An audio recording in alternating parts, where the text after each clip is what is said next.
You know that feeling when you're talking to someone and it feels like you're carrying the entire conversation on your back, and the other person couldn't care less about anything you're saying? They're just nodding like, yeah, I get you. But you can tell they're waiting for the first chance to escape. Listen, let me tell you something nobody talks about.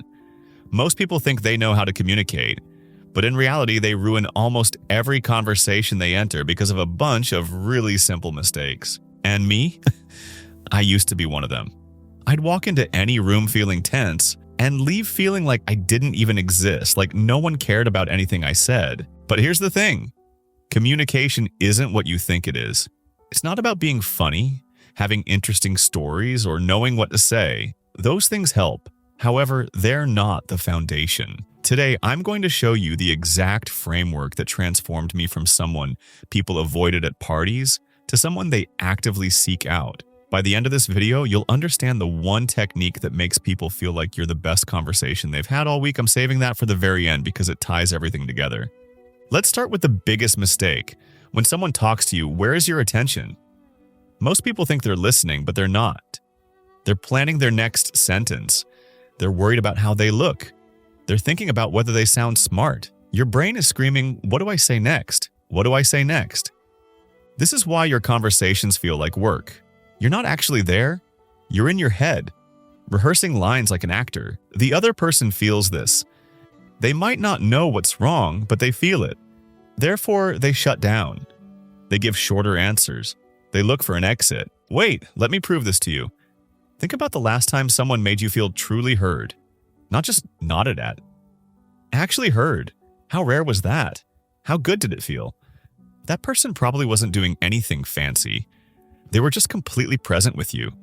Real listening means your attention is completely on them. Not on you.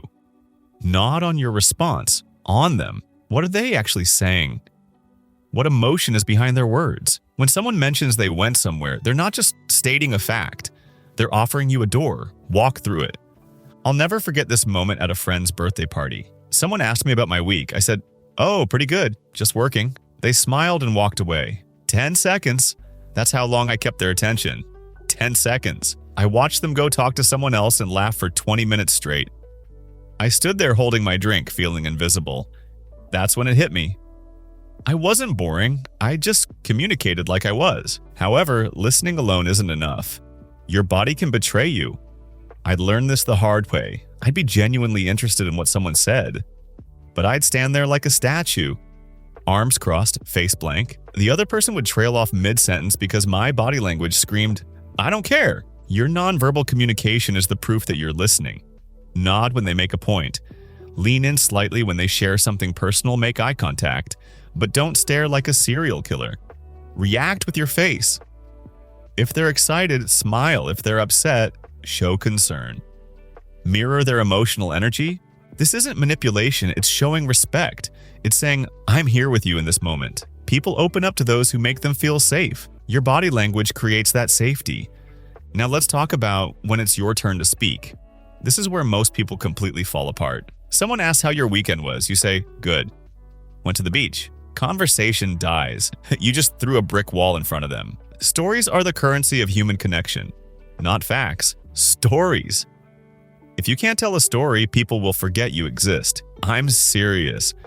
You could be the most interesting person in the world, but if you communicate like a robot reading a grocery list, nobody will care. Here's the difference. Bad version. I started making videos. Boring. Dead end. No emotion. Now watch this. Good version. Last month, I hit this breaking point. I'd been consuming content for years, learning, growing, but keeping everything locked inside. One night, I saw this video of someone saying, if not now, when? And something clicked. However, when I actually grabbed my camera, my hands were shaking. I felt this wave of fear. I thought, who am I to do this? But then I pressed record anyway. See the difference? Context, emotion, internal struggle. That's what makes people lean in. They're not interested in what you did. They're interested in how it felt and what it meant. Stop for a second. Think about your last 3 conversations. Did you tell stories or did you just report facts? Be honest. Most of us are fact reporters. We need to become storytellers. Listen, if this is making you rethink how you connect with people, like and subscribe. Here's a technique most people never use: strategic silence. You don't have to fill every gap. Silence makes people uncomfortable, therefore they'll often fill it by going deeper. You ask someone how they're really doing. They give you the surface answer: "I'm fine."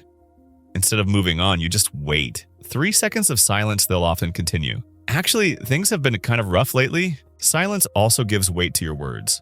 When you pause before answering, it shows you're thinking. It shows what you're about to say matters. People pay more attention. Another thing, validate what people tell you. This is huge. Someone shares something personal, a struggle, a fear, a dream. Don't just nod and change the subject, acknowledge it. Repeat it back in your own words. So what you're saying is you felt stuck, and that pushed you to make a change? This does 2 things. It proves you were actually listening, and it makes them feel understood. Feeling understood is rare, wouldn't you mean? When you give someone that gift, they remember you. Ask follow-up questions. How did that feel? What made you decide that? What happened next? Curiosity is attractive. People love talking to someone who's genuinely interested in their experience. Now let's address small talk because everyone hates it, but it's necessary. The trick is to not stay there. Small talk is the doorway, not the room. How's work? Fine. Dead end. However, you can go deeper immediately. What's been the most challenging part lately? Or what's something you're working on that actually excites you? Specific questions get specific answers. Generic questions get generic answers. Therefore, be curious about the details. People who don't know how to communicate make everything about themselves. They wait for their turn to talk. Skilled communicators make others feel fascinating. Here's what I want you to understand. All these techniques work, but they only work if you have one thing. This is what I promised you at the beginning. This is the secret that makes everything else click into place. You need to trust yourself, not in a fake, forced way. Genuinely trust that what you think matters, that your perspective has value, that your opinions are worth hearing, because if you don't believe that, your communication will always feel weak. You'll second-guess everything you say. You'll shrink when someone challenges you. You'll apologize for your existence. People are drawn to confidence, but not arrogance. Confidence is knowing you have something to offer. It's having opinions and being able to explain them. It's not being afraid of disagreement. When you trust yourself, conversations become easy because you're not performing. You're just being. However, here's the technique that changed everything for me. It's simple, but most people never do it. You ready? Spend time alone. Serious time. Not scrolling your phone, not watching videos. Actually alone with your thoughts. You can't communicate effectively if you don't know yourself. You need to know what you believe, what you value, what you stand for, what makes you angry, what makes you come alive. Most people avoid this work. Therefore, when they talk, they're just repeating things they've heard. They have no substance, no depth, nothing unique to offer. But when you know yourself, really know yourself, you become magnetic. You speak with conviction, you ask better questions because you've asked them of yourself. You listen better because you've learned to listen to your own voice. You're not desperate for approval because you've already approved of yourself. This is the foundation everything else is built on. You can learn every technique in the world, but if you're communicating from a place of insecurity and self-doubt, people will feel it. They'll walk away. However, when you communicate from a place of self-knowledge and self-trust, everything changes. People want to be around you. They seek you out. Conversations flow naturally. That's the secret. Know yourself first. Everything else follows. Real communication doesn't start in conversations. It starts in silence when it's just you and your thoughts. That's where you find your voice. That's where you learn to trust it. Thanks for watching, and until next time.